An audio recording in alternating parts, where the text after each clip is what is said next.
Hello super investors. हम सब लोग जानते हैं कि ब्राइटकॉम ग्रुप में तेज़ी ना होने का कारण एक बड़ा कारण है, एक बड़ा फैक्टर है वो है कि फॉरेंसिक ऑडिट इसके ऊपर इनिशिएट किया गया है और फॉरेंसिक ऑडिट के को लेकर काफ़ी लोगों के पॉजिटिव और नेगेटिव व्यूज़ हैं, उनके अपने अपने जजमेंट्स हैं। वैसा ही एक बड़ा अपडेट फॉरेंसिक ऑडिट के बारे में आया है, उसके बारे में आपको बताना चाहता हूं। उसके पहले आपको बता दूं, अगर आपको चाहिए मंडे के लिए जैकपॉट शेयर तो मुझे व्हाट्सएप करके पूछ सकते हो 9545850000 इस नंबर पर।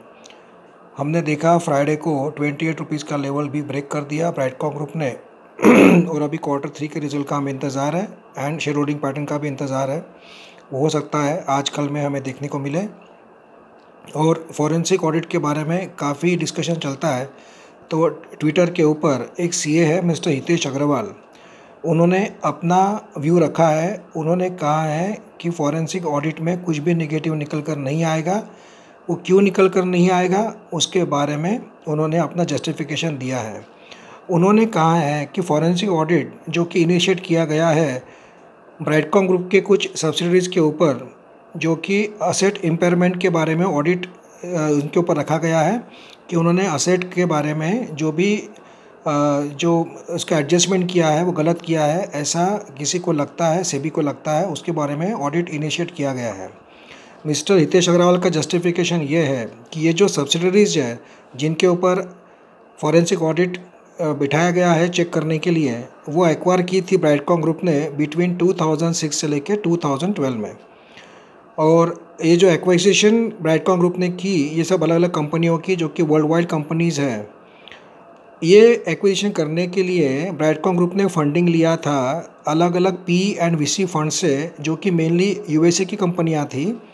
उन्होंने नाम भी बताया है कि एवरेस्ट, संसार, ओक, आईसीआईसीआई, ऐसी बड़ी बड़ी जो फंड हाउसेस है यूएस की और इंडिया की, उनसे फंडिंग लेकर ब्राइटकॉम ग्रुप ने ये एक्विजिशंस पूरे किए थे। उनका जस्टिफिकेशन ये है कि एक्विजिशन करते वक्त जो भी फंड हाउस अगर कोई कंपनी को लोन देता है या फंड करता है एक्विजिशन के लिए, तो वो पूरा ड्यू डिलीजेंस से पूरा परफॉर्म करते हैं, चेक करते हैं फाइनेंशियल्स जो कंपनी एक्वायर करती है उनका भी, और जो कंपनी एक्वायर होने जा रही है उनका भी। तो उनका जस्टिफिकेशन ये है कि $100 मिलियन जो फंडिंग की गई है ब्राइटकॉम ग्रुप को उस टाइम पे ये कंपनी एक्वायर्स करने के लिए, तो ये कंपनियां पहले भी चल रही थी, उनका पहले ऑडिट हो रहा था और उनमें कोई प्रॉब्लम इन फंड हाउसेस को दिखा नहीं, इसीलिए उन्होंने एक्विजिशन को एक्सेप्टेंस दिया, अप्रूवल दिया एंड फंड भी किया ब्राइटकॉम ग्रुप को टू एक्वायर दिस कंपनीज। तो ये कंपनियां कुछ भी गलत नहीं करेगी क्योंकि इनका अपना अपना ऑडिट सिस्टम है, अपने अपने कंट्रीज़ का इतने सालों से चल रही कंपनीज़ है जिसको ब्राइटकॉम ग्रुप ने टेक ओवर किया, एक्वायर किया। तो मिस्टर हितेश अग्रवाल जो कि खुद सीए है, उनका जस्टिफिकेशन ये है कि मुझे नहीं लगता है कि फॉरेंसिक ऑडिट में कुछ भी नेगेटिव निकल कर आएगा, क्योंकि एक्विजिशन करते वक्त इन सभी का ऑडिट हुआ है, चेक हुआ है, उसके बाद भी ये कंपनियां चल रही है और कंपनी का जो भी परफॉर्मेंस है स्टेडी है, कुछ नेगेटिव नहीं आया कोई भी सब्सिडरी में। तो ये इस फॉरेंसिक ऑडिट में असेट इम्पेयरमेंट को लेके जो सवाल उठाए गए हैं वो मिस्टर हितेश अग्रवाल के हिसाब से गलत है और उसमें कुछ भी निकल कर आएगा नहीं, ऐसा उनको कॉन्फिडेंस है, ऐसा उन्होंने ट्वीट करके इस बारे में सब बताया हुआ है। सो फ्रेंड्स, देखिए हर एक का अपना अपना पॉइंट ऑफ व्यू है। हो सकता है फॉरेंसिक ऑडिट में कुछ निगेटिव निकल कर नहीं आए, या हो सकता है छोटा मोटा कुछ अकाउंटिंग स्टैंडर्ड हर एक कंट्रीज़ के अलग अलग होते हैं, वो हिसाब से कुछ निकल कर आया तो बात अलग है, बट कोई मेजर निकल कर अगर नहीं आएगा, ऐसा ही काफ़ी एक्सपर्ट लोगों का कहना है। बट कोई एक्सपर्ट लोग ये भी कहते हैं कि फॉरेंसिक ऑडिट का रिजल्ट जब तक नहीं आता है ब्राइटकॉम ग्रुप से दूर रहिए। जैसे कि हम लोग देखते हैं जितने भी CNBC पर या फिर जी बिज़नेस पर जितने भी एक्सपर्ट लोग होते हैं, वो तो यही कहते हैं कि जब तक फॉरेंसिक ऑडिट का रिपोर्ट पॉजिटिव नहीं आता है मैं ब्राइटकॉम ग्रुप से दूर ही रहूँगा, ऐसा उनका स्टेटमेंट होता है। कोई लोग पॉजिटिव जो इसके बारे में सोचते कि आउटकम पॉजिटिव ही आएगा, वो लोग ब्राइटकॉम ग्रुप में बने हुए हैं।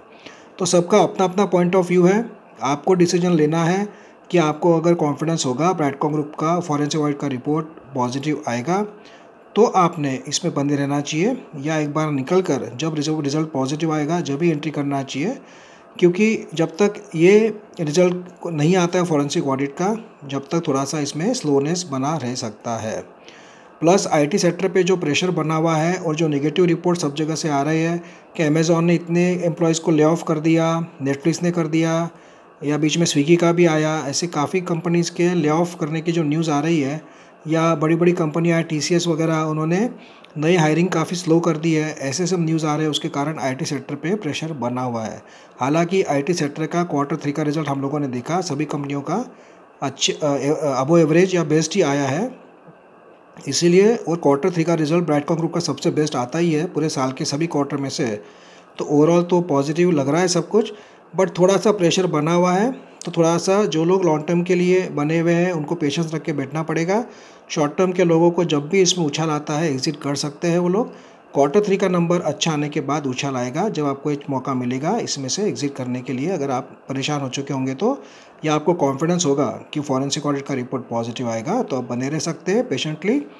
क्योंकि अगर वो रिज़ल्ट पॉजिटिव आया, मे बी कब आएगा ये किसी को पता नहीं है। कभी कभी फॉरेंसिक ऑडिट को रिपोर्ट को आने के लिए 3 to 5 years 6 years भी लगते हैं। उसके भी एग्जांपल मैंने आपको दिए थे।